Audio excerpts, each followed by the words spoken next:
All right, students, it looks like we're here. Hello, everybody. How you doing?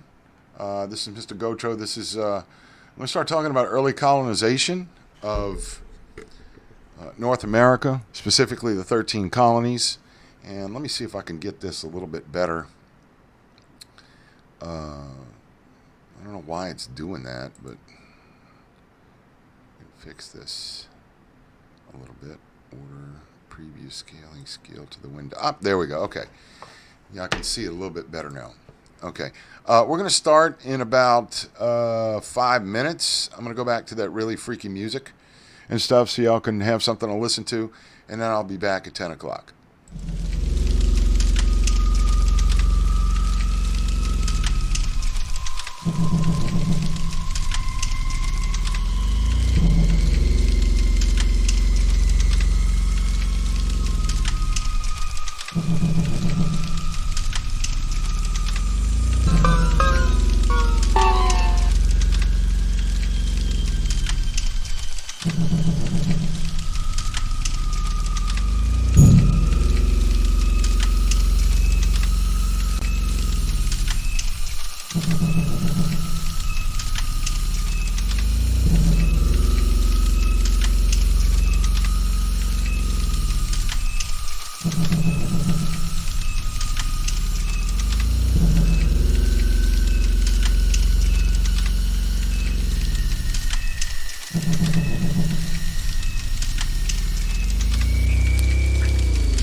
Hello, everyone. How are you doing? This is Mr. G. It is Monday morning. We're waiting for this storm, see what this storm is going to do, but I was told that classes were not canceled, so that's why we're having our weekly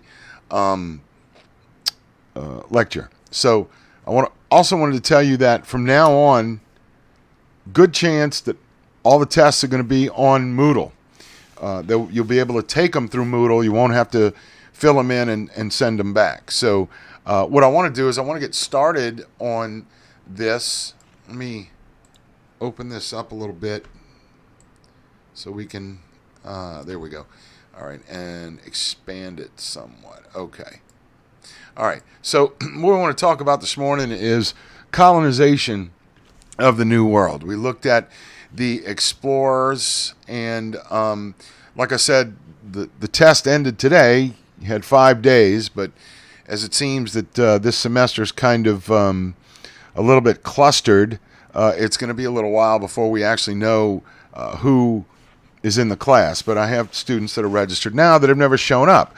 So if you don't show up, I had to fill out a show no-show report. I sent out an email letting you know what was going on. And if you didn't show and you haven't signed into Moodle, I don't know if you've been attending class, because I am keeping attendance. I want you to see this. This is my roll book right here. If you can see this, you can't, but this is I have my roll book. Okay, so I'm keeping attendance. So right now, 10:01, we have nobody in here, but I'm not gonna keep the lecture stifled. I'm gonna keep it going and put it up as a link on Moodle so that you'll have it to look at. Okay, so we're going to talk about the early settlement of the colonies. We talked about Christopher Columbus. We talked about the early settlers and how the African slave trade actually came about. We're going to talk about settlement in New England. Now, A lot of times when we deal with these particular subjects in American history, we see freedoms. People want freedoms. And this had to do with the Church of England. There were separatists, and there were the Puritans in England, and they wanted religious freedom. So we see them coming over around 1620. Well, they settled in the New England colonies, and I'm going to show you the distinctions between the two. Oh, by the way, we were supposed to have a textbook, an electronic textbook. I haven't seen a link. I'll have to get in touch with Miss Parker today and find out where it is, because I know it's supposed to be up there. The Puritans believed in institutes of Calvinism, institutes of Christian religion, predestination. Now, what is predestination? Predestination is when people are born, they know if they're going to heaven or not. Not really if they know, but the church knows. And I don't think anybody knows that. Good works could not save those predestined for hell. So if you lived a good life, but you weren't really a dedicated religious person, you were going to hell according to the Puritans under Calvinism. No one could be certain of their spiritual status. So you really couldn't understand. You really didn't know what was going to happen to you. Gnawing doubts led to constant seeking signs of conversion. People were trying to convert. And the church's hierarchy made it really unsustainable a lot of the times as to whether people were actually going to go to heaven or what their standing was in the church. I mean, people didn't really know. It's not knowing. Okay, well, I'm getting ready to die. Am I going to go to heaven? Do I need last rites? What do I need? The Puritans wanted to totally reform the Church of England. Now, let me go back a little bit on the Church of England. In the 1540s, I believe, Henry VIII wanted to divorce his wife and marry his mistress. And he went to the Catholic Church, and the Catholic Church told him, no, if you do that, we're going to excommunicate you. This is the Catholic Church.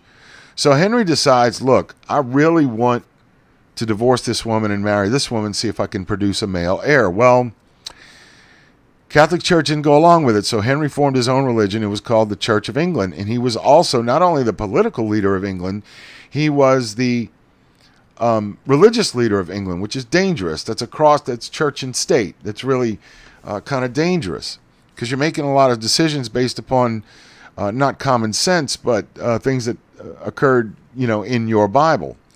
So that's what happened, and we had the Protestants because they were protesting. Now, there was an earlier movement by Martin Luther in the early 1500s, I believe it was 1515, where Martin Luther was a Catholic monk, and he was against the Catholic Church selling indulgences. Now, what are indulgences? Those are tickets to heaven, basically. You pay a priest, and they say, oh, you're absolved, you can go to heaven. Well, that's wrong, because the priest is a layman. He's not really a deeply religious person. So that's what happened there. Well, all these movements kind of came in, and they would, protest against the Catholic Church. Well, the Puritans were in England, okay? And they grew impatient with the slow process of the Protestant Reformation back in England. So they decided that they were going to move to another country. And they wound up in Amsterdam first. Okay, separatists wanted to be separate from the Church of England, and there were Puritans who believed only visible saints, those who could demonstrate in front of their fellow Puritans their elect status, should be admitted to church membership. So you had to actually, literally, I think, perform miracles in order to do that, in order to show these people that, hey, I was worthy of being an elected head of the church. Because the Church of England enrolled all the king's subjects, separatists felt they had to share churches with the damned. These were people that were destined to go to hell. Their souls were, to live in eternal damnation. Excuse me. Meanwhile, the Christian churches are trying to get members back in after they have all these people that leave. Therefore, they believed in a total break from the Church of England, because in religious dogma back then, as it is now, under God's law, there's not a lot of leeway for people to actually worship the way they want or believe the way they want. They have to fall under the dogma of the church. And it's all a matter of faith and interpretation. Puritans migrated to they were in England and they migrated outside of London, which was the place where the central place in England. And in 1620, these Puritans who were in Amsterdam left there for the New World. While they were at sea, they wrote a document called the Mayflower Compact. And this was basically, and this is going to be on a test, a plan of government. When they got there, what was this going to be like? What are we going to do? How are we going to rule ourselves? And it was founded on Judeo-Christian principles. Now, when the Puritans first came here, there were no slaves. Okay, so that was about 1620. Now, granted, there were colonies before then, like Jamestown, Roanoke in 1585, which is a failed colony, and Jamestown in 1607. And the first slave ship actually made it to the New World in 1619 with African slaves. But that's not what the nation was founded upon. It was founded upon this idea of religious freedom. So when these people came over here, they had the Mayflower Compact, which was a plan of government, which is what a constitution is. And they settled in Plymouth Rock in 1620. It was written and signed before the Pilgrims disembarked from the ship.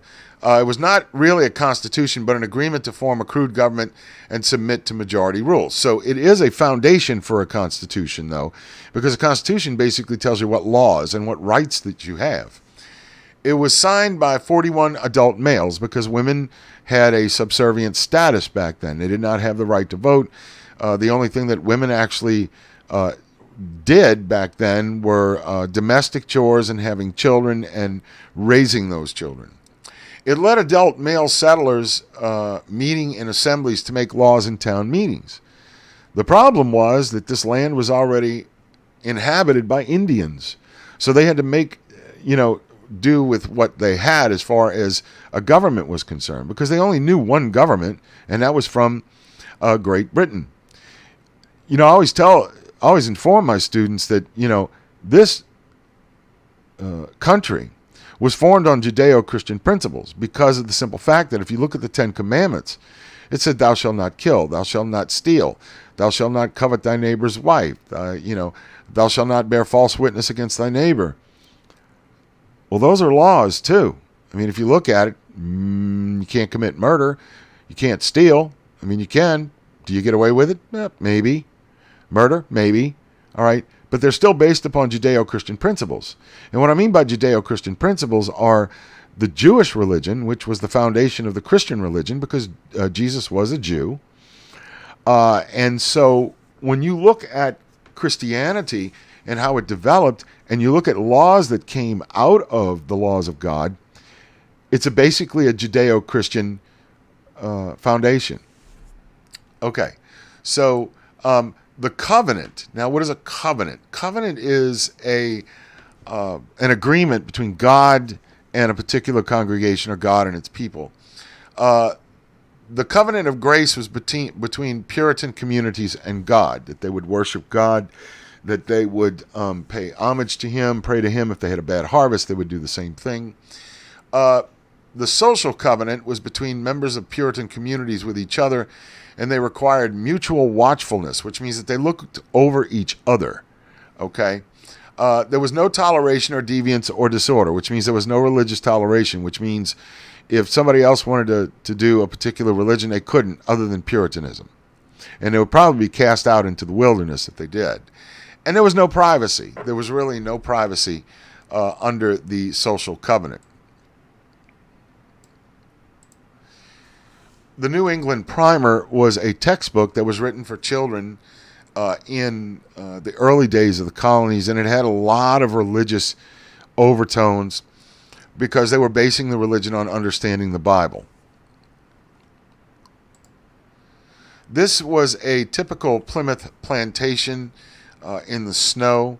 When they first got there, they had to build shelters, because they knew there were going to be elements that they had to fight against.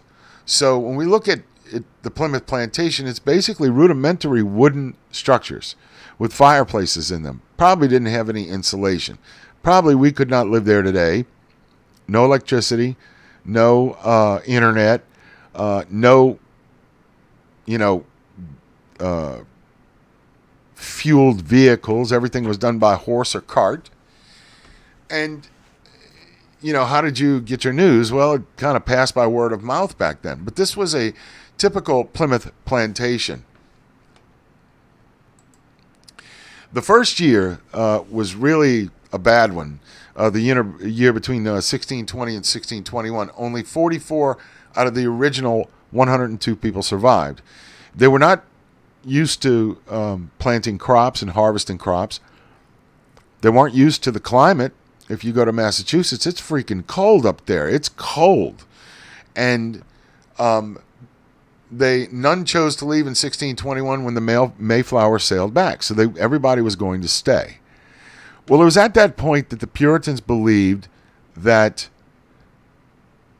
they needed to make friends with the Indians. And in 1621, they had the first Thanksgiving, where they shared the food with the Indians. And then the colonists, the Pilgrims, learned about maize, and they learned about wheat and other things that you could plant that, sustain you through the winter. Okay, the colony survived with fur, especially beaver, fish, and lumber. All right, there was not a lot of hunting going on, so they went to do what they needed to do in order to survive. Plymouth stayed small and economically unimportant. In 1691, there were only 7,000 people of the original 102 that were there. If you excuse me a second.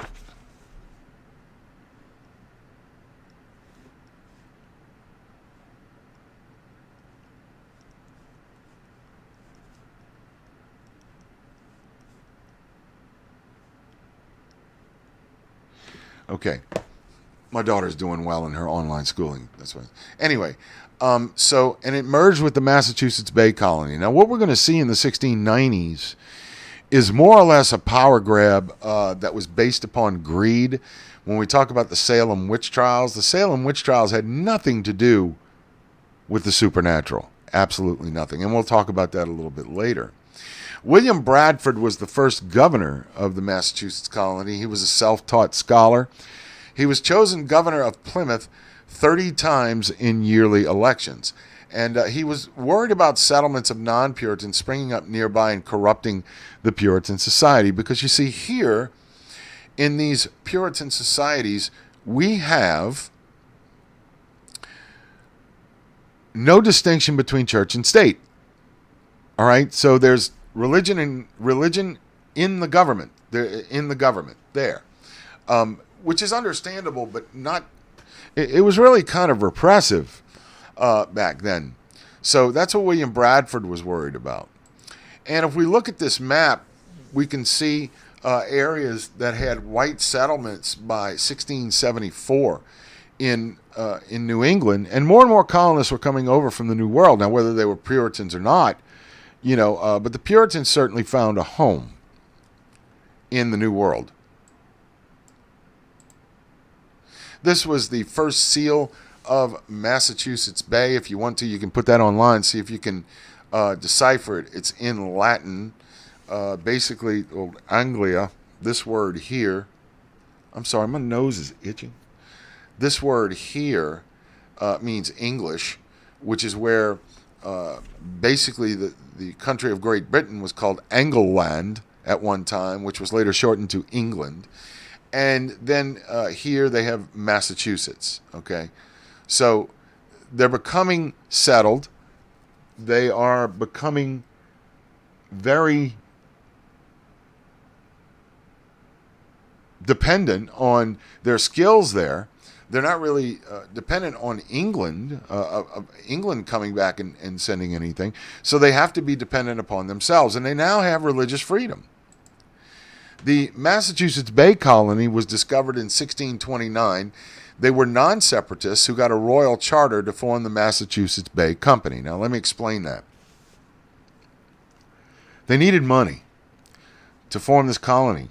So they had to, what they did was they formed this company and they went to people and they sold stock in the company, which means, okay, you give me $50 and you can buy, 2 shares of stock. So when it starts making money, they start paying off the stocks. Okay, that's not really what happened, but it was supposed to.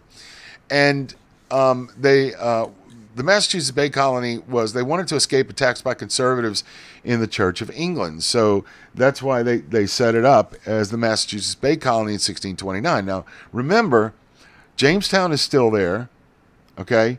Plymouth is still there, but they merged with the Massachusetts Bay Colony, and later we're going to see Salem, Massachusetts as well. They didn't want to leave the church just its impurities. I find a lot of times the more religious the person, the more impure they can be. 1630, 1,000 people set off in 11 well-stocked ships. They established a colony with Boston as its hub. It was considered the Great Migration of 1630s. There was turmoil in England leading to the English Civil War, set about 70,000 Puritans to America. There was a civil war that went on between Parliament, who wanted to keep the king, and the Puritans, who did not want to keep the king. They wanted,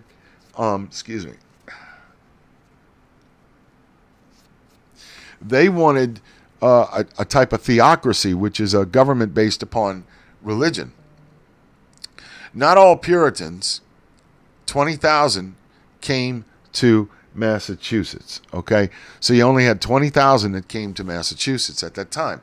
But they were trying to escape the rigors of the Civil War. There was going to be a Civil War, and the Puritans actually would win, and they would not have theater, they would not have dancing, they would not have alcohol or anything for about 20 years in England until the restoration of the monarchy. John Winthrop was a well-off attorney and manor lord in England. He was a model of Christian charity, and he became the first governor of Massachusetts. And this will be on a test, trust me. John Winthrop was the first governor of Massachusetts. He believed that he had a calling from God to lead. Well, everybody can have a calling to lead. He served as governor or deputy governor for 19 years. That's a long time. You know, we look at a year as a long time, but 19 years was a long time. There was land divisions in Massachusetts from 1639 to 1659, and some of the more wealthy Puritans got more than some of the more poorer Puritans. There was a low mortality. The average life expectancy was about 70 years of age. There was many extended families, and there was about 6 children per family. Now, the average age at marriage for women was 22. Later, it would be younger. And for men, it was 27 years old because they wanted to start families early in these colonies to make sure there were more people there. I'm not going to say there weren't people that were in love, but I think it was more of a reproductive type of union than anything else. There was a patriarchy, which means it was run by men. And authoritarian male father figures controlled each household. So men were in control. Patriarchal ministers and magistrates controlled church congregations and household patriarchs. So it's controlled mostly by men. Women didn't really have a say in it. There were, of course, Puritan rebels who wanted to break away from the church in some instances. There was a young popular minister in Salem. He argued for Roger Williams, who argued for a full break with the Anglican Church to form their own religion. He was condemned. He condemned the Massachusetts Bay Charter, and he did not give fair compensation to the Indians. That's what he argued, that the settlers did not take care of the Indians and just stole their land. He denied authority of the civil government to regulate religious behavior. This is the first time we see the separation of church and state by Roger Williams. In 1635, he is found guilty of preaching new and dangerous opinions and was exiled from the colony for good. But he wasn't the only one. The Bloody Tenet of Persecution was written by Roger Williams in 1644, and he talked about all these things, about how the church was controlling everything, including government and how people lived and things of that nature. In Rhode Island in 1636 is where Roger Williams went. He fled there. The Massachusetts Bay Puritans had wanted to exile him to England to prevent him from founding a competing colony. But they couldn't do that. Once they exiled him from the colony, they couldn't tell him where to go. Remarkable political freedom in Providence, Rhode Island.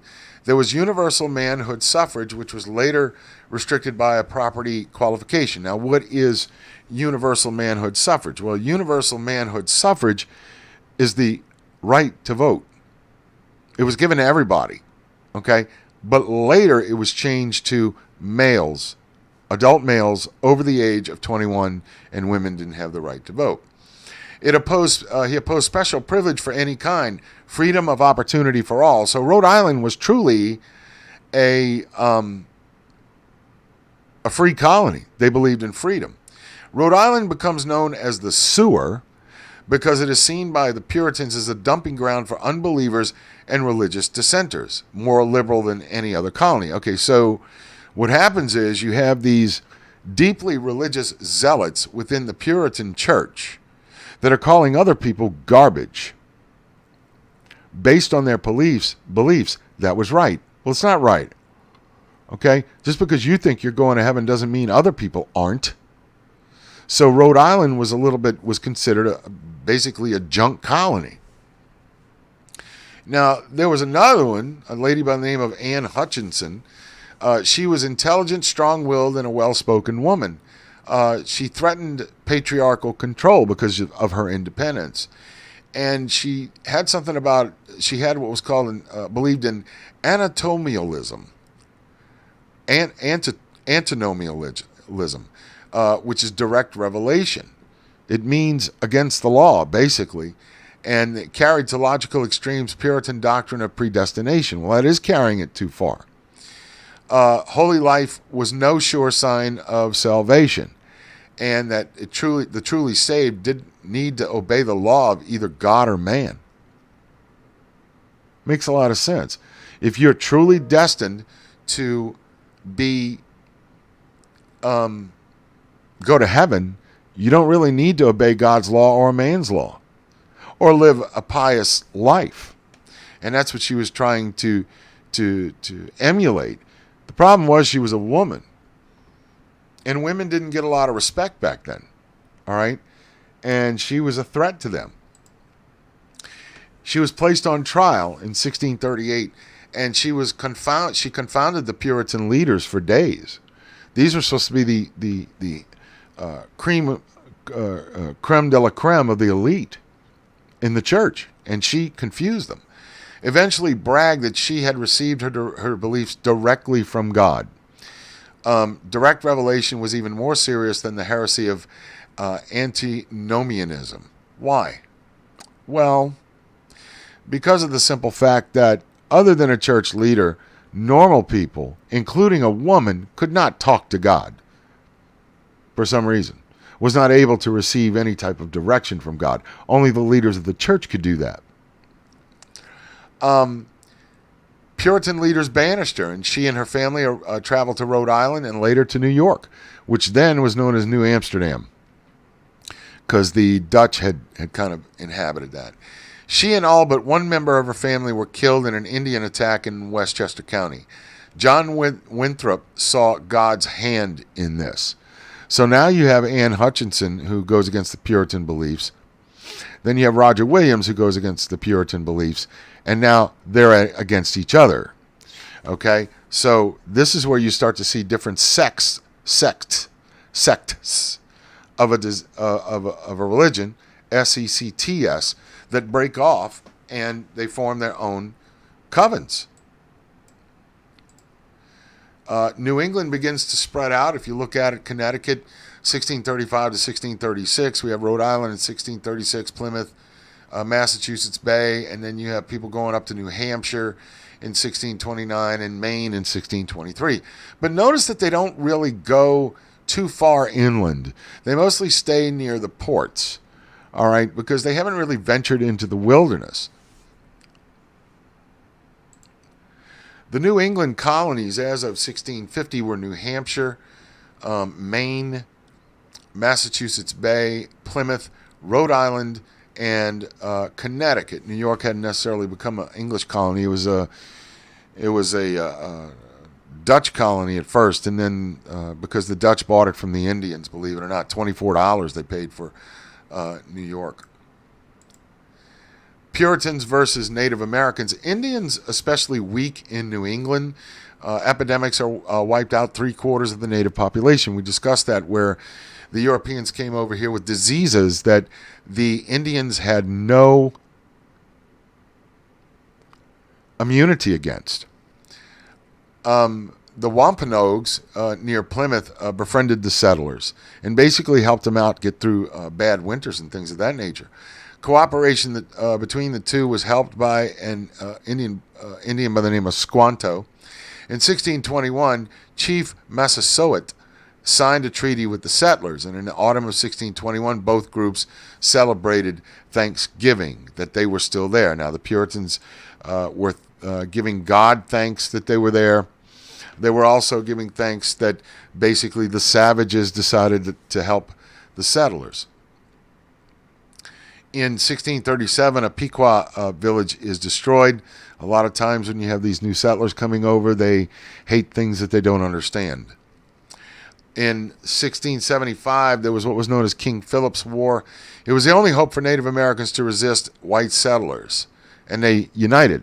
And there was a warrior by the name of Metacom, King Philip to white settlers. And Massasoit's son, he united the Indians and staged coordinated attacks on white settlements throughout New England, and frontier settlements were forced to retreat to Boston, back into the urban areas within the gates of forts, so that they would have protection. So this was just the beginning of a resistance movement against the settlers. And there were several wars. The war ended in a failure for the Indians. Metacom was beheaded and drawn and quartered. Now, what does that mean? Well, you know what beheaded means, takes off the head. Drawn and quartered means that each of their limbs was tied to a horse. And at a given signal, the horses were spanked on the back, spanked on their behinds, and they took off and pulled the person apart. It was a very excruciating death, as you can imagine. His son and wife were sold into slavery, and there was never a serious threat to New England after King Philip's War after that. The population of the New England colonies, as we see it here, had gone up. Now, I'm going to ask you to take reference at some of these graphs that show what happens in these colonies as far as the population is concerned, because I'm going to ask questions about that. Now, I'm not sure about the book. We were supposed to get a link. We don't have the book, so we're going to be doing the next few assignments, next few tests from the PowerPoints. I will go in chronological order as far as American history is concerned, so you don't have to worry about that. Now, this is being recorded. Let me finish it. Population comparisons between New England and the Chesapeake. Now, we're not going to have a test this week. We don't know what these storms are doing, but we will have a lecture Wednesday, and that'll be on other areas that were colonized during this period. I will leave a link to this video for those of you that did not make it. Of course, if you didn't make it, then you don't know, but I'm going to leave a link. So I will see you later, and I will see you Wednesday. Everybody stay safe, stay healthy. If you have any questions, please contact me. Bye-bye.